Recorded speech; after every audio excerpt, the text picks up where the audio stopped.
Berjumpa lagi dengan Albarak. Kita lanjutkan cerita Budak Bayangan. Jangan lupa share, like, komen, dan subscribe. Budak Bayangan bab 1886, Penari Gelap. Brengsek, Light Slayer telah mengambil alih benteng. Dan, oleh karena itu, domain Kisong telah turun ke Godgrave. Ada beberapa kesimpulan lagi yang dibuat Sunny dalam sekejap sebelum kata-kata Revel bergema dalam kegelapan kastil kuno dan mayat-mayat itu menjadi hidup. Tetapi tidak banyak waktu untuk merenungkannya. Karena Revel ada di sini, maka anak panah pertama pasti ditembakkan oleh Moonveil. Dua orang dari belakang, pasti Silent Stalker. Siapa lagi yang ada di sini? 3 orang suci. Tidak peduli apakah mereka adalah putri ratu, tidak cukup untuk menghadapi pasukan penaklukan pasukan pedang. Bahkan dengan unsur kejutan di pihak mereka. Kecuali Kisong ada di sini secara pribadi, ia berjuang untuk memahami apa rencana mereka. Dan dia tidak bisa hadir di sini secara langsung, karena alasan sederhana bahwa hanya 2 dari 14 orang suci yang telah wafat, tidak semuanya. Mayat kedua jagoan yang terbunuh itu hidup kembali, menerjang mantan rekan mereka. Namun, mereka tidak berbuat banyak, begitu mereka bergerak, pedang Nef memenggal kepala salah satu dari mereka, sementara yang lain dipotong-potong dengan mengerikan oleh pedang tongkat Saint Jess. Itu terjadi dalam sekejap, begitu cepat sehingga Sunny bahkan tidak menyadari gerakan bilah tipis itu. Mayat Great Terror terlempar kembali oleh sambaran petir menyilaukan yang tampaknya dilontarkan Roan dari pedangnya. Makhluk itu tertunda, tetapi tidak hancur. Sisa Sword Saints semuanya meledak karena gerakan, berpencar saat mereka memanggil kekuatan aspek mereka atau mengambil bentuk transenden mereka. Tiba-tiba, area di depan gerbang kastil terasa sangat penuh sesak. Sunny memperhatikan Saint Rivalen, dalam wujud badak berbaju besi tebal, menerobos gerbang kayu benteng kuno, dan menerobosnya, dalam perjalanannya untuk menantang Silent Stalker. Wujud transenden Saint Heli adalah centaur yang menjulang tinggi dan anggun, sambil meloncat dengan keempat kukunya, dia melepaskan anak panah secara bersamaan. Meski begitu, dia tidak membuang banyak waktu untuk menonton. Targetnya adalah Revel. Sebelum anak panah Eli-Eli mengenai sasaran, Sunny sudah melangkah melewati bayangan sambil menyerang dengan odachinya. Ada perasaan berat di dadanya, jika kesimpulan terakhirnya benar, maka ini akan menjadi satu-satunya kesempatannya untuk mengakhiri pertempuran dengan mudah. Sayangnya, Light Slayer terlalu cepat dan terampil. Sambil menari dengan langkah mudah, dia menangkis serangannya dengan gerakan tajam meskipun serangannya tiba-tiba dan tidak terduga. Dia juga menghindari anak panah Heli dengan gerakan yang sama. Penguasa bayangan, kukira. Suaranya yang serak tetap tenang. Sunny mengumpat dalam hati. Pada saat berikutnya, sebuah lolongan memekakkan telinga tampaknya menghancurkan dunia, dan sebuah siluet binatang melompat dari suatu tempat di atas, mendarat di antara para orang suci dari domain pedang. Senyum tipis mengembang di bibir Revel, "Kamu milikku." Dengan itu, gelombang kegelapan murni tiba-tiba menenggelamkan segala sesuatu di sekitar mereka, kegelapan sejati yang hakiki. Kegelapan itu mencekik indera bayangan Sunny, membuatnya buta, dan pada saat yang sama memutusnya dari unsur asalnya. Sedetik kemudian, ia merasakan ruang itu sendiri terpelintir di sekelilingnya, dan tiba-tiba, suara pertempuran terdengar menjauh. Seolah-olah ia dipindahkan ke tempat lain di kastil, memisahkannya dari pasukan penakluk lainnya. Dia tidak tahu apakah itu adalah memori Revel yang digunakan, kekuatan dari Song Sein yang lain, atau komponen dari benteng danau. Namun, dia tahu bahwa dimanapun dia berada, ada orang lain di sana bersamanya. Kegelapan yang sesungguhnya. Kegelapan sejati adalah musuh alami bayangan. Dengan betapa unik dan beragamnya aspek, Sunni tahu bahwa ia akan bertemu dengan seorang yang terbangun yang memiliki ketertarikan padanya cepat atau lambat. Ia juga menebak apa yang terjadi setelah gagal merasakan penyergapan dan melihat Revel hingga ia melangkah di depan para Sein dari Sword Domain. Mengapa harus salah satu putri Qisong? Dari semua orang, apa hubungannya kegelapan dengan garis keturunan Dewa Binatang, yang tampaknya dimiliki oleh semua putri Song meskipun tidak memiliki hubungan darah dengan ratu? Untungnya, dia juga tidak lemah terhadap kegelapan unsur. Sunni melepaskan odachinya dan membiarkannya jatuh ke tanah. Sebelum itu terjadi, Serpen meninggalkan bentuk senjata jiwa dan berubah menjadi makhluk mimpi buruk yang menyerupai kunang-kunang besar, salah satu kekejian korup yang telah dibunuh Sunni sejak lama. Di hutan terbakar, kegelapan mungkin merupakan musuh alami bayangan, tetapi ia takut pada cahaya. Tubuh Serpen menyala dengan cahaya yang cemerlang, mengusir kegelapan. Seketika, Sunni dapat melihat bahwa ia berdiri di tengah aula yang luas dan ditumbuhi tanaman liar. Akar dan tanaman merambat merah tumbuh melalui dinding yang retak, lantai yang menggembung, dan langit-langit yang rusak, membuatnya tampak seperti hutan lebat. Lightslayer berdiri beberapa meter jauhnya, menatapnya dengan ekspresi acuh tak acuh yang sama. Kegelapannya telah surut, tetapi tidak hilang. Sebaliknya, kegelapan itu mengalir di sekitar mereka seperti awan gelap, mencekik cahaya yang dihasilkan oleh Serpen. Untuk saat ini, tampaknya ada keseimbangan yang rapuh antara kedua elemen itu, dengan tidak ada yang mampu menghancurkan yang lain. Sunni tersenyum di balik topengnya saat Sein dan Vien bangkit dari bayangannya. Kau tidak benar-benar mengira itu akan berhasil, bukan? Revel mengamati Sein beberapa saat, lalu mengangguk. Tidak. Aku tidak melakukannya. Bersamaan dengan itu, dua sosok tiba-tiba muncul dari belakangnya. Hati Sunni menjadi dingin. Berdiri di kedua sisi Revel, Lightslayer, putri pertama Qisong yang mencapai Transcendence, adalah dua salinannya yang sempurna. Mereka berdua cantik, mengenakan baju besi kulit gelap, dengan rambut hitam legam dan mata obsidian, gelap, dingin, dan menakjubkan. Tiba-tiba, ada 3 Revel di depannya. Atau 1 Revel dan 2 inkarnasinya. Seolah-olah Sunni sedang melihat bayangannya sendiri. Matanya sedikit melebar. Cerminan. Pada momen berikutnya, pantulan melepaskan 2 gelombang kegelapan mereka sendiri, dan tiba-tiba, cahayanya pun dikalahkan. Di tangga batu di luar benteng kuno, beberapa orang suci sedang bertarung melawan Silent Stalker yang sulit ditangkap.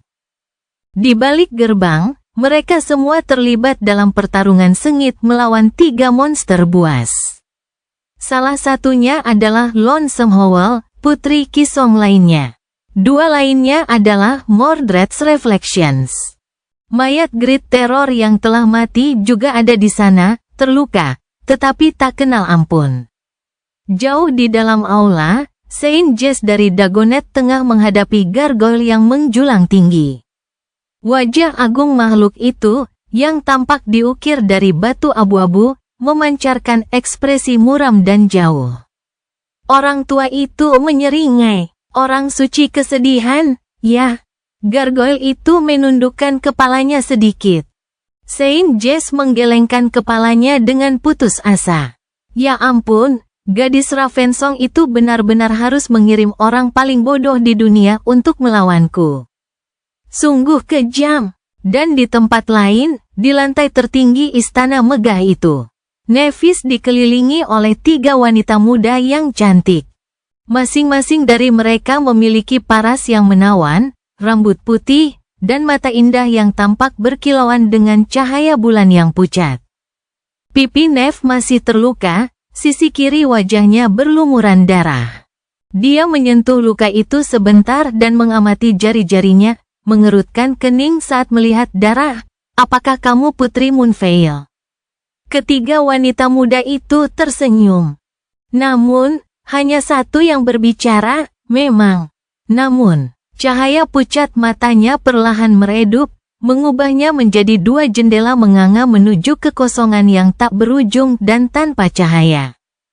Tiba-tiba, aula itu terasa lebih dingin, lebih gelap, dan penuh dengan kekosongan yang bergema. Aku juga dipanggil Bulan Hitam. Nama itu, menurutku, lebih cocok untukku. Nevis menatap jari-jarinya lagi. Tidak ada cahaya di balik kulitnya. Bilah pedangnya tetap tumpul, tanpa cahaya pijar. Lukanya tidak kunjung sembuh. Budak Bayangan bab 1887, belum pernah sebelumnya. Pertempuran yang mengerikan berkecamuk di tanah kastil mistis itu, membuat benteng itu mengerang dan berguncang. Dinding-dindingnya yang kuno retak, dan hujan es berwarna merah turun dari atap-atapnya yang miring, jatuh ke dalam air danau yang dalam. Senja yang redup di Hollows terkoyak oleh kilatan cahaya yang menyilaukan. Di tepi air yang berbusa, seorang wanita pendiam dengan pakaian berburu hitam dengan tenang menarik busurnya saat seekor badak besar berlari ke arahnya menuruni tangga batu. Menghancurkan anak tangga yang lapuk menjadi debu saat dia menyerang. Tanpa goyah, wanita itu diam-diam melepaskan tali basah itu. Tali itu melesat maju, meninggalkan awan tetesan air berbentuk tali di belakangnya. Anak panah yang berputar itu menembus udara lembab dan tepat mengenai mata kanan badak itu beberapa saat sebelum binatang raksasa itu menusukkan tanduknya ke dadanya. Binatang itu licik. Ia menutup salah satu mata badak tepat sebelum anak panah mengenainya. Mata panah menghabiskan sebagian besar daya rusaknya untuk menembus kelopak mata yang berat, merusak mata badak. Tetapi gagal membunuhnya di tempat. Raungannya yang keras menggemparkan dunia ketika darah mengalir dari moncongnya. Akan tetapi, sebelum badak itu dapat menusuk pemburu itu dengan tanduknya, dia akhirnya bergerak. Pada saat berikutnya, seekor macan kumbang hitam raksasa melompat ke arah raksasa yang menyerang, mencabik kulit keras di leher dan punggungnya dengan cakarnya, dan terbang ke udara. Mendarat di dinding kastil, macan kumbang itu berlari ke permukaannya, lalu berputar dan melompat lagi dalam sekejap mata. Serpihan kayu beterbangan ke segala arah, dan bayangan hitam melesat ke tanah, tempat dua orang suci lainnya baru saja muncul dari gerbang yang rusak. Getaran dahsyat mengguncang seluruh benteng, dan gelombang kejut yang dahsyat bergulir dari kegelapan di dalam, menghancurkan puing-puing gerbang menjadi debu halus. Bentrokan antara Silt Wall dan Silent Stalker pasti akan menjadi pemandangan yang mengerikan bagi banyak orang, lagi pula, jarang sekali dua Sein bertarung satu sama lain. Atau setidaknya tidak pernah terjadi sebelum Perang Domain. Namun hari ini, itu hanya tontonan kecil yang terjadi di pinggiran pertempuran sesungguhnya. Di dalam istana, neraka yang belum pernah disaksikan manusia sebelumnya tengah berkembang dengan segala kemegahannya yang mengerikan dan mematikan. 8 juara transenden dari Sword Domain telah bertempur melawan Lonesome Howl dari Song Clan dan Saint of Sorrow, dibantu oleh 2 Reflections yang dikirim oleh Mordred, sang pangeran ketiadaan. Banyak transenden manusia ini belum pernah bertarung sebelumnya. Kekuatan dahsyat yang dilepaskan oleh pertempuran para orang suci telah menghancurkan bagian dalam benteng kuno. Mengubahnya menjadi tempat kehancuran total, benteng itu mungkin mampu menahan kejatuhan peradaban yang membangunnya, kenyataan kejam dari Hollows, dan ribuan tahun kehancuran. Tetapi perlahan-lahan benteng itu hancur oleh pembantaian yang menghancurkan dari pertempuran berdarah itu. Dinding kayunya retak, lantainya hampir runtuh. Langit-langit aula besar itu runtuh, hanya ditopang oleh tanaman merambat dan akar pohon yang telah merasuki kastil suci itu selama bertahun-tahun yang tak terhitung jumlahnya. Kesepian.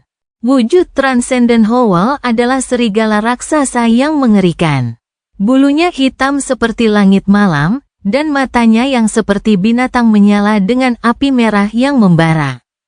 Taring-taring yang mengerikan berkilauan di rahangnya yang besar, masing-masing lebih tinggi dari pria dewasa. Mereka sudah dicat merah oleh darah segar. Putri Song sendiri telah bertarung dengan seekor singa yang mulia. Mereka berdua terjerat dalam badai dahsyat berwarna putih dan hitam. Kilatan petir menari-nari di udara, dan darah mengepul mengalir di lantai yang hancur, mengalir ke dalam perut benteng kuno.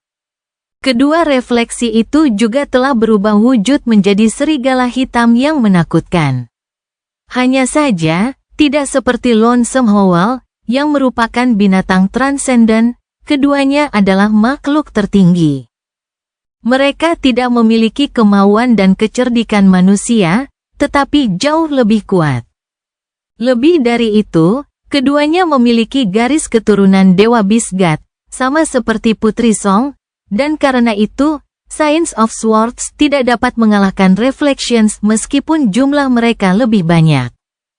Dan yang terburuk dari semuanya, mayat teror besar yang dibunuh oleh saudara perempuan Song juga bergerak, bangkit dengan keinginan jahat, acuh tak acuh terhadap rasa sakit, dan hampir tidak bisa dihancurkan. Tubuh dua orang suci yang terbunuh dalam penyergapan itu juga bergerak. Orang yang dimutilasi oleh Jess of Dagonet meronta lemah di tanah, tidak mampu berdiri. Orang yang dipenggal oleh pedang Changing Star, bagaimanapun, berdiri perlahan, darah mengalir di pelindung dadanya yang berkilau dari lehernya yang terpenggal. Sesaat kemudian, dia menerjang manusia terdekat, menancapkan jarinya ke daging mereka. Terkejut dan tak bisa bergerak untuk sementara, Sein yang dicengkeram itu mengaktifkan salah satu kemampuan aspeknya untuk memotong lengan orang yang sudah mati itu. Namun, dia tidak mendapat kesempatan untuk melakukannya, karena penundaan, dia gagal menghindar tepat waktu, dan kaki serigala yang mengamuk menghantamnya, merobek baju besi, dada, dan tenggorokannya. Mayat berlumuran darah itu jatuh ke tanah, namun beberapa saat kemudian, ia bergerak, perlahan-lahan bergerak mundur. Pengamat Saint Jess melihat pemandangan mengerikan itu dengan ekspresi masam. Berbalik ke arah gargoyle besar yang telah dilawannya, lelaki tua itu tersenyum. Sungguh menjengkelkan, aspekku tidak berguna melawanmu, tetapi kau bahkan melindungi anak serigala betina itu dariku. Dan tubuh batumu itu menolak untuk dipotong. Jika itu bukan ironi, maka aku tidak tahu apa itu. Lalu, senyumnya perlahan berubah gelap, menyeramkan, dan mengerikan. Tapi tahukah kau, Putra Sorrow? Sesuatu bergerak di balik pakaian Jess, dan wujudnya tiba-tiba mulai berubah, mencabik-cabiknya. Suaranya juga berubah, menjadi dalam dan tidak manusiawi. Lucunya, hal itu hanya membuatku ingin membelahmu lebih dalam lagi. Terdengar suara benturan yang memekakkan telinga di suatu tempat di atas mereka, dan benteng berguncang sekali lagi, kali ini jauh lebih hebat dari sebelumnya. Sebagian dinding luarnya runtuh, memperlihatkan bagian dalam beberapa lantai yang ditumbuhi tanaman liar. Gelombang kegelapan tumpah dari salah satu di antaranya, diikuti oleh dua sosok yang jatuh. Budak Bayangan bab 1888, trik yang rapi. Sunni merasa gelisah, bukan hanya karena dia berhadapan dengan Revel the Light Slayer dan dua Reflections, terpisah dari kelompok lainnya dan tidak tahu apa yang sedang dilakukan Nevis. Tetapi juga karena suara yang dikenalnya di kepalanya itu terdiam. Apa? Tidak ada jawaban. Entah saudara perempuan Song punya cara untuk mengisolasi mereka yang memasuki benteng dari dunia luar, entah karena benteng itu sendiri, sisi misterius dari domain ratu. Atau cara lain, atau ada hal lain yang terjadi di permukaan, yang tak memungkinkan Casey untuk membagi perhatiannya. Apapun itu, pada saat itu, Sunny sadar bahwa ia sudah terbiasa dan bergantung pada peramal buta itu untuk menjadi teman tak kasat matanya. Keheningannya membuatnya merasa gelisah. Tetapi tidak ada waktu untuk memikirkan itu. Karena Revel sudah menyerang. Kegelapan sejati yang dipanggil olehnya dan kedua refleksi telah mengalahkan cahaya yang berasal dari serpen, menenggelamkan aula yang ditumbuhi tanaman liar sekali lagi. Tubuh kunang-kunang raksasa itu menjadi redup dan suram, cahayanya padam. Bahkan cahaya api Vien yang mengerikan pun padam. Sunny kembali buta lagi. Dia nyaris berhasil mengeluarkan pedang dari balik bayangan sebelum kegelapan menelannya. Dia melangkah mundur dan menggerakkan odachinya. Pada saat berikutnya, benturan keras bergema di tulang-tulangnya, dan dia merasakan bilah tajam dihalangi oleh bilahnya sendiri.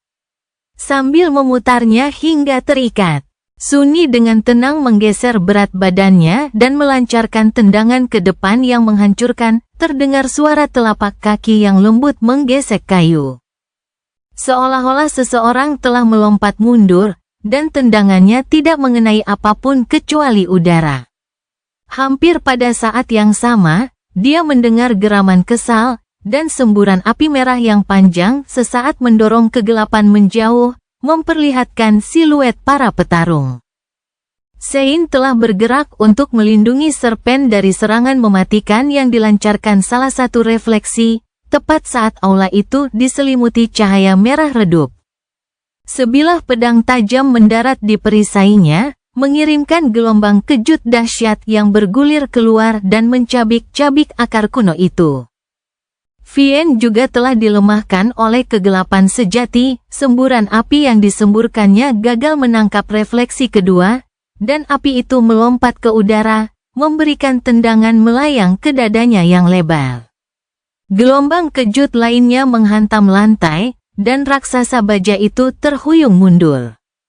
Kedua refleksi itu tampak seperti putri Revel yang cantik namun gelap.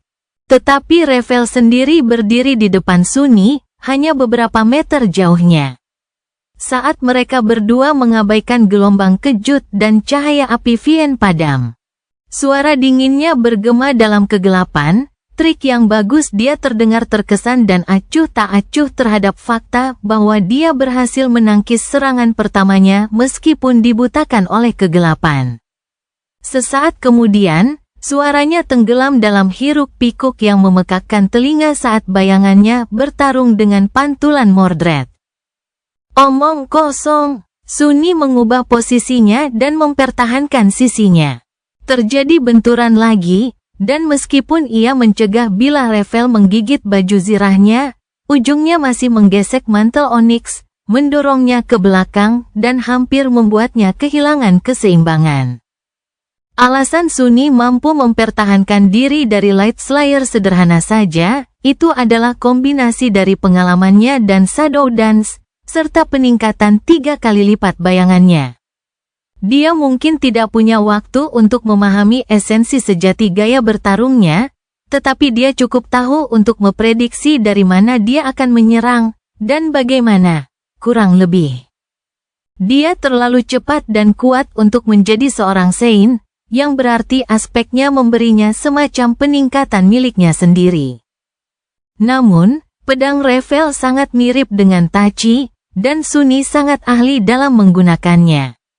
Sementara itu, aspeknya tampaknya memberinya kebebasan bergerak yang mustahil di dalam kegelapan, sifat yang mengingatkan pada ksatria hitam dari katedral yang hancur.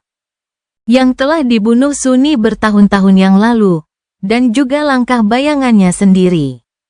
Faktanya, Sunny dan Revel bahkan tampak agak mirip. Bukan karena fitur wajah mereka yang mirip, ada banyak orang pucat dengan rambut hitam legam dan mata gelap di dunia. Hanya saja mereka memiliki gaya yang sama. Bagaimanapun, bayangan dapat dengan mudah disalahartikan sebagai kegelapan sejati, dan sebaliknya. Itulah sebabnya Sunni dapat mengetahui bagaimana dia akan mencoba membunuhnya, sampai taraf tertentu.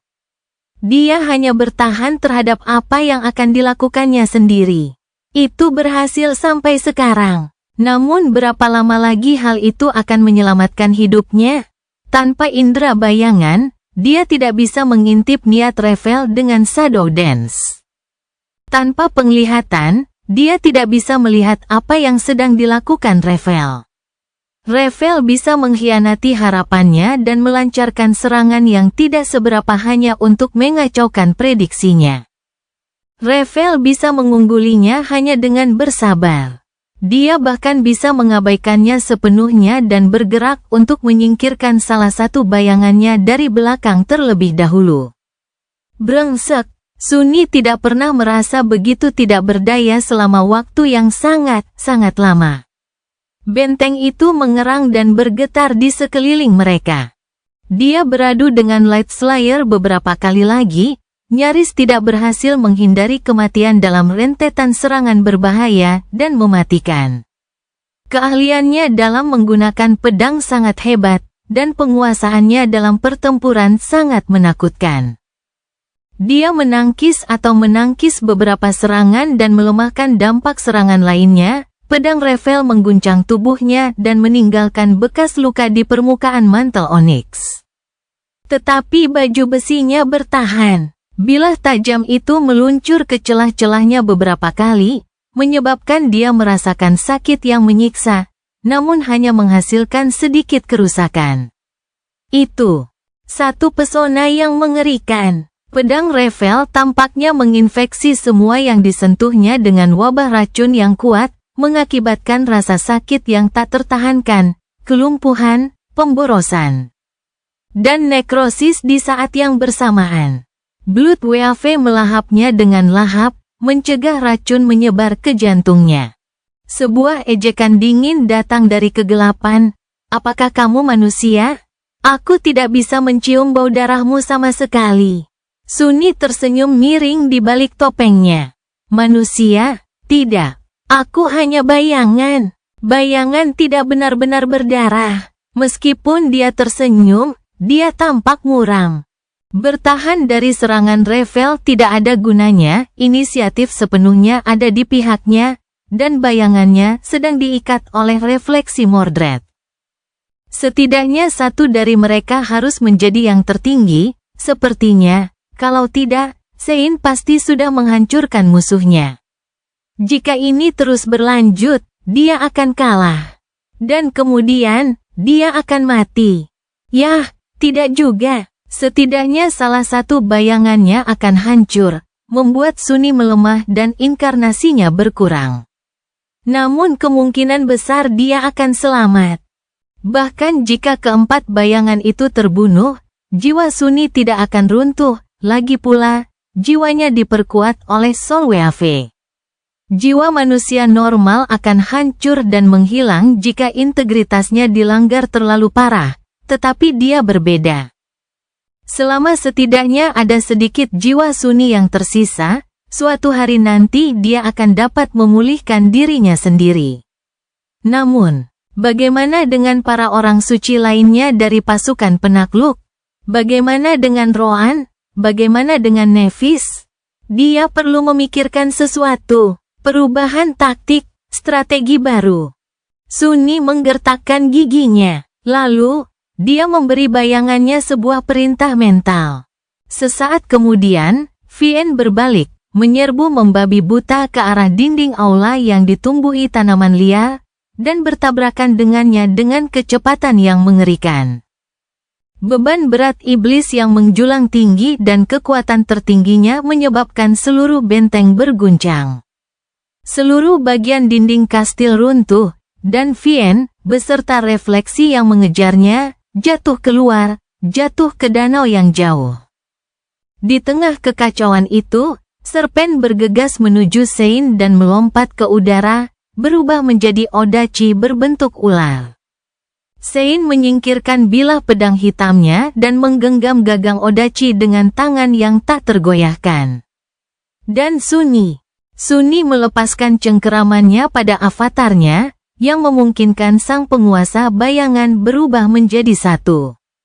Kegelapan yang sesungguhnya melahap bayang-bayang liar. Namun tidak dapat melahap bayang-bayang milik Sunny sendiri, sama seperti ia tidak dapat memerintah atau mewujudkan bayang-bayang makhluk hidup.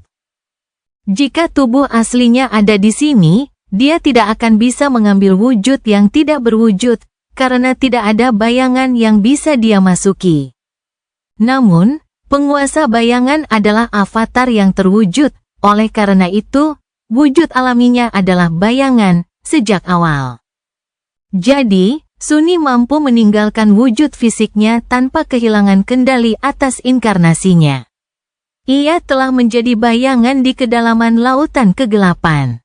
Sesaat, ada 4 bayangan, si angkuh dan 3 temannya, tenggelam di lautan itu. Rasanya seram dan tidak mengenakan, seolah ada sesuatu yang menggerogoti jiwa Sunny. Namun, dia masih bisa mengendalikan avatarnya. Jadi dia melakukan sesuatu yang belum pernah dicobanya sebelumnya. Diikuti oleh 3 bayangan lainnya, dia merangkak melintasi lantai ke arah Sein bertarung melawan refleksi. Dan melingkarkan dirinya di sekeliling tubuhnya, menyatu dengannya seperti bayangan lainnya. Budak Bayangan Bab 1889, Hati Batu. Kegelapan sejati adalah musuh alami Sunny. Namun, bagi Sein, itu adalah senjata. Karena dia dilahirkan di dunia bawah, tempat kegelapan berkuasa. Jantung kegelapan uraian atribut, sisa-sisa kegelapan kuno bersemayam di dalam hati bayangan ini, memberinya kekuatan gelap. Mantle of Darkness uraian kemampuan, kegelapan merangkul shadow ini. Saat dikelilingi oleh kegelapan, dan kegelapan sejati terlebih lagi, kecepatan dan kekuatannya akan meningkat. Luka-lukanya akan sembuh, dan hatinya akan tumbuh lebih penuh. Blade of Darkness uraian kemampuan, kegelapan sejati yang bersemayam di hati Shadow ini dapat dipanggil dalam bentuk senjata yang menakutkan, selama Shadow telah menguasai penggunaan senjata itu. Blade of Darkness dapat membunuh mereka yang berdaging dan yang berjiwa, tidak pernah tumpul, tidak pernah goyah, dan tidak pernah patah. Atau, kegelapan dapat dipanggil untuk menambah senjata duniawi. Saat Revel memanggil gelombang kegelapan unsur, kekuatan Sunny ditekan. Vien dan Serpent juga dilemahkan. Namun Sein malah tumbuh lebih kuat. Tidak hanya satu, tetapi 3 sumber kegelapan sejati di sekitar Ksatria Batu yang anggun itu, sang pembantai cahaya dan 2 pantulan yang telah mencerminkan aspeknya. Oleh karena itu, hati Sein dipenuhi dengan kekuatan. Tubuhnya dipelihara oleh kegelapan, tumbuh lebih kuat, lebih cepat, dan lebih tahan lama. Yang terpenting dari semuanya, dia tidak dibutakan oleh kegelapan, sebaliknya, persepsinya malah menjadi lebih tajam. Itulah sebabnya Sunny meninggalkan kebiasaannya. Dalam kebanyakan pertempuran, dia sendiri memainkan peran sebagai bilah pedang utama Shadow Cohort, sementara Shadow mendukungnya, tugasnya adalah memberikan pukulan mematikan. Namun di lautan kegelapan, Sein adalah pilihan terbaik dan satu-satunya. Sisanya bukan hanya pilihan yang lebih rendah, tetapi juga merupakan beban. Jadi, Sunny telah memilih untuk menarik diri dari pertempuran, mempertaruhkan segalanya pada Sein. Ksatria pendiam itu sudah diberdayakan oleh kegelapan. Sekarang, 3 bayangannya telah memberikan berkat mereka padanya. Dan yang terakhir, Sunny melakukan sesuatu yang belum pernah dilakukannya sebelumnya, berubah menjadi bayangan. Melilitkan dirinya di tubuh batu Sunny, berharap bisa menambahkan berkat keempat ketiga berkat sebelumnya. Anehnya, itu berhasil. Sunny merasakan dirinya menyatu dengan Sein, seperti yang pernah dilakukan bayangannya di masa lalu. Itu adalah perasaan yang aneh dan tak terlukiskan, meskipun tidak menyenangkan. Sebaliknya, itu terasa alami dan bahkan sedikit euforia, seolah-olah dia melakukan sesuatu yang memang sudah seharusnya dia lakukan. Bukan berarti dia bisa, sebelum menjadi Sein.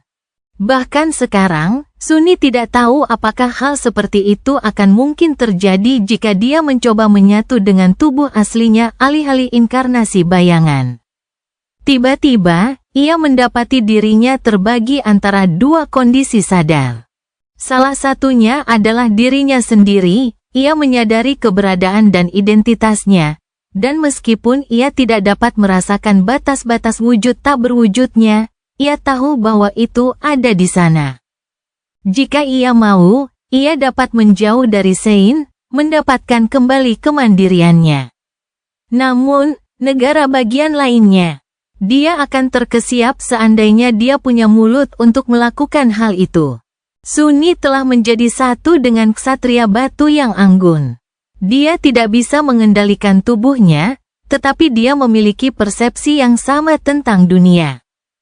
Dia bisa merasakan kesejukan baju besi oniks yang rumit saat menyentuh kulitnya yang seperti batu, kedalaman kekuatan besar yang tersembunyi dalam tubuhnya yang sempurna.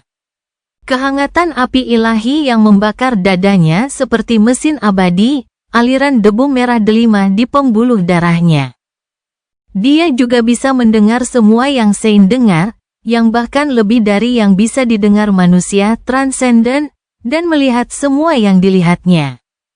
Bidang penglihatannya agak terhalang oleh celah sempit visor helmnya, tetapi masih sangat lebar. Segalanya tampak berbeda dari yang diingat Sunny.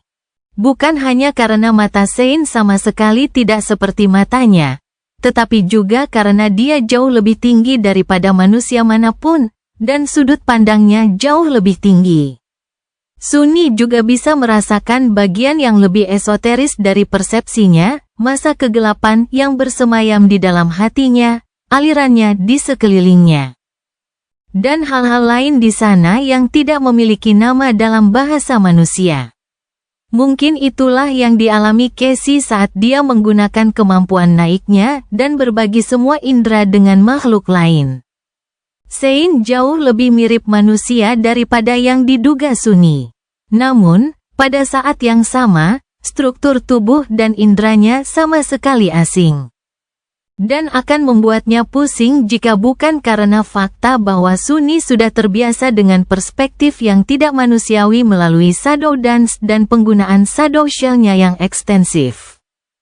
Hanya saja, dengan cara ini, ia tenggelam ke dalam sudut pandang alien jauh lebih dalam, lebih jauh, dan lebih komprehensif daripada sebelumnya.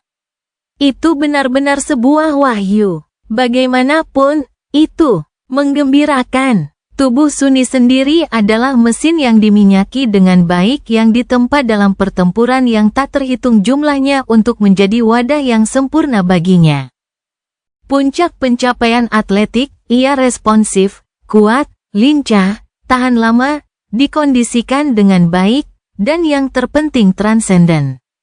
Namun, fisik Sein adalah sesuatu yang berbeda. Bagaimanapun, dia adalah mahakarya yang diciptakan oleh iblis pilihan.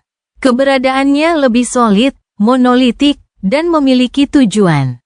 Itu adalah sebuah karya seni sekaligus makhluk hidup, dan sekarang, kekuatannya semakin diperkuat baik oleh kegelapan maupun oleh bayangan. Sunny juga bisa merasakan gema samar tekad Sein yang tak tergoyahkan. Dia bisa merasakannya, ketenangannya, kepercayaan dirinya yang dingin, harga dirinya. Sedikit pengakuan yang dia rasakan saat menghadapi Revel, karena Revel adalah keturunan Beast, dan Sein telah bertarung dengan orang lain dari jenisnya dalam perang besar di masa lalu. Aneh sekali, Sunny tidak bisa membaca pikiran Sein, tetapi dia mengerti sesuatu tentangnya. Yaitu bahwa kenangan masa lalunya tidak sepenuhnya hilang. Namun, kenangan itu juga tidak sepenuhnya ada, tidak sepenuhnya terhapus, samar-samar, seperti mimpi yang jauh. Mimpi yang mungkin pernah diimpikan orang lain. Sebelum dia menjadi Shadow. Itu suatu belas kasihan, tidak diragukan lagi, mengingat sebagian besar kenangan itu telah ternoda oleh kegilaan korupsi. Sebagai bayangan, Sein mencengkeram gagang ular jiwa. Odachi hitam itu beriak dan mengubah bentuknya, berubah menjadi pedang lurus yang berat. Kemudian, aliran kegelapan mengalir dari di bawah sarung tangannya, membungkus bilah pedang yang tajam dan menyatu dengan baja Stygian. Dia menoleh dan menghadapi kedua musuhnya, Putri Revel dari Agung Klan Song dan makhluk keji yang mencerminkan keberadaannya. Kemudian, Sein menatap mereka dengan ketidakpedulian yang dingin, dengan tenang mengangkat pedangnya, dan memukulkannya 2 kali ke tepi perisainya. Berbagi indranya, Sunni gemetar karena kegembiraan. Saya pikir saya mengerti mengapa dia melakukannya sekarang. Jujur saja, itu terasa cukup keren.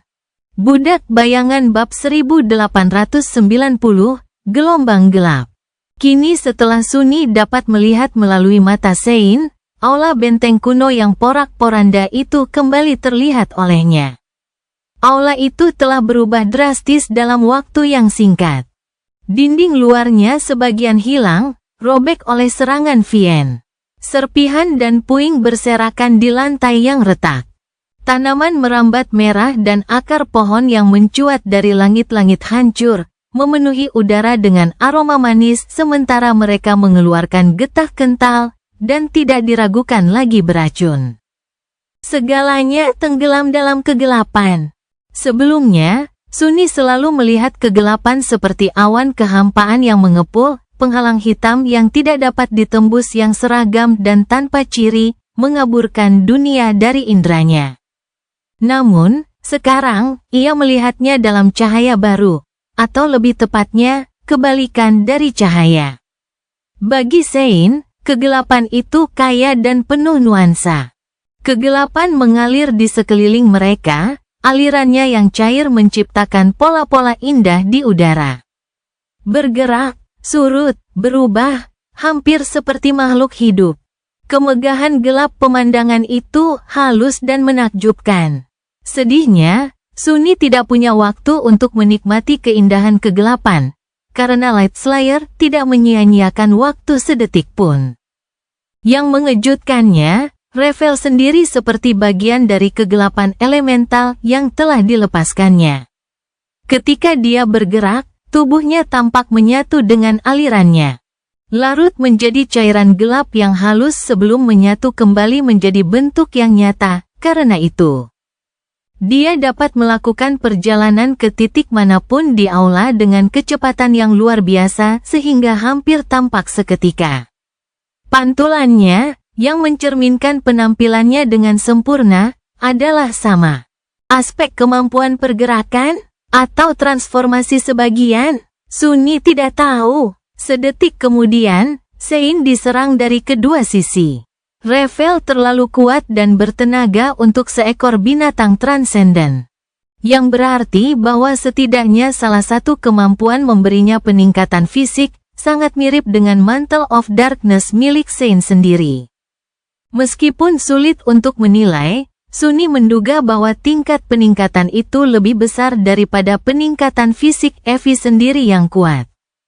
Kemampuan dorman milik Evi bersifat universal, sementara kemampuan Revel tampaknya hanya bekerja dalam batasan kegelapan sejati. Jadi, setidaknya ada semacam keseimbangan pada aspeknya yang sangat kuat. Tentu saja, salah satu kemampuannya yang lain memungkinkannya untuk memanggil banjir kegelapan unsur kemanapun dia berada. Itu adalah masalah yang cukup besar. Revel menyerang dari sisi kiri, sementara Reflection menyerang dari sisi kanan. Kedua serangan itu berbahaya, menghancurkan, dan ampuh. Namun, Sein tidak gentar. Memblokir satu serangan dengan perisainya dan menangkis serangan lain dengan pedangnya, dia dengan mudah menghindari bilah tajam itu dan melangkah kecil sambil menggeser berat badannya. Bersamaan dengan itu, dia menekuk siku lengan pedangnya dan memutar pergelangan tangannya, mengikat pedang Rafael dan menariknya lebih dekat. Meskipun Sein menghadapi dua musuh yang kuat sendirian, kekuatannya yang meningkat tidak kalah menakutkan dari mereka. Selain itu, dia jauh lebih tinggi dari mereka berdua, dan memiliki massa yang jauh lebih besar. Mengenai keahliannya, dia tidak disebut Battle Master tanpa alasan. Battle Master deskripsi atribut, lahir di medan perang, Onyx Sein mahir dalam semua bentuk pertempuran. Tindakannya, meski kecil dan hemat, memungkinkannya untuk menciptakan sedikit jarak antara dirinya dan refleksi sambil secara bersamaan mendekat ke Rafael. Dengan pedang mereka yang masih saling terkait, dia dengan kejam menyerang dengan tepi perisainya, yang bertujuan untuk memecahkan tengkorak Rafael. Light Slayer terpaksa melepaskan diri, larut dalam aliran kegelapan yang cair, dia langsung bergerak beberapa meter ke belakang. Pada saat yang sama, Reflection menggunakan kesempatan itu untuk memberikan pukulan ke sisi Sein yang tidak terlindungi untuk sementara waktu. Namun, Ksatria Anggun itu sudah menarik kembali perisainya, mendorong bilah pedang musuh ke bawah dengan pinggirannya. Pedang tajam itu menggesek sisi pelindung kakinya tanpa hasil. Seluruh bentrokan itu hanya berlangsung kurang dari 1 detak jantung. Dan dalam belasan detik berikutnya, bentrokan yang tak terhitung jumlahnya seperti itu terjadi secara beruntun. Mengubah aula gelap kastil kuno itu menjadi tempat terjadinya kehancuran yang mengerikan. Suara gemuruh baja yang beradu menyatu menjadi litani yang memekakkan telinga. Gelombang kejut yang kuat menyebar ke segala arah, menghancurkan sisa-sisa kecil serangan hama merah yang tersisa. Langit-langit runtuh, dan lantai runtuh. Benteng itu jelas dibangun dari bahan-bahan mistis, mengingat benteng itu mampu bertahan terhadap perjalanan waktu dan bencana tak terhitung yang pasti menimpanya di Hollows. Namun, benteng itu tidak dapat menahan kekuatan dahsyat yang dilepaskan oleh pertempuran. Sunyi merasa kagum. Dia tidak pernah memiliki kesempatan untuk merasakan keterampilan bertarung orang lain dengan begitu jelas, begitu nyata, dan begitu intim. Dan itu bukan keterampilan sembarang orang, melainkan teknik hebat Sein sendiri, yang merupakan salah satu prajurit paling menakutkan yang pernah ditemuinya. Terukur, penuh perhitungan, dan sangat mematikan. Padat, membumi, dan sangat merusak. Merupakan suatu kegembiraan sekaligus keistimewaan, untuk dapat melihat keunggulan tersebut tanpa hambatan apapun. Tidak hanya mengamati bagaimana Sein bertarung, tetapi juga merasakan dan mengalaminya seolah-olah tubuhnya adalah miliknya sendiri, sebagaimana keinginannya. Memang, situasi sebenarnya cukup mengerikan. Sein jatuh terjerembab melalui lantai yang rusak dan mendarat dengan keras di permukaan kayu di lantai bawah, yang sedikit retak karena berat tubuhnya yang luar biasa. Serpihan dan puing berjatuhan, dan kegelapan mengalir dari atas, dengan cepat menenggelamkan semua yang ada di sekitarnya. Baju zirah oniksnya yang rumit sudah rusak, permukaannya menutupi retakan di beberapa tempat. Ada sedikit debu merah delima yang tersebar di permukaan yang dipoles itu, dia telah menerima beberapa luka. Untungnya, luka-lukanya dapat sembuh lebih cepat ketika dikelilingi oleh kegelapan sejati, dan karena Rafael dan refleksinya telah dengan murah hati menyediakan sejumlah besar elemen langka itu. Luka-luka dangkal itu sudah sembuh. Kedua musuhnya mengikuti, bersatu dari derasnya kegelapan dan segera melanjutkan serangan mereka. Tak satu pun pihak memiliki keunggulan yang menentukan, sementara Sein ditekan oleh Rafael dan Reflection, dia bagaikan tembok logam yang tak terkalahkan. Serangan mereka menghancurkan perisai dan baju besinya, sementara bilah pedangnya sendiri merupakan ancaman yang mematikan. Sayangnya, Sein tidak mampu melukai salah satu musuhnya. Untuk sementara, pertempuran sengit itu telah mencapai jalan buntu yang rapuh. Beberapa saat kemudian, baik Light Slayer maupun Reflection melepaskan diri, rambut hitam legam mereka berkibar tertiup angin.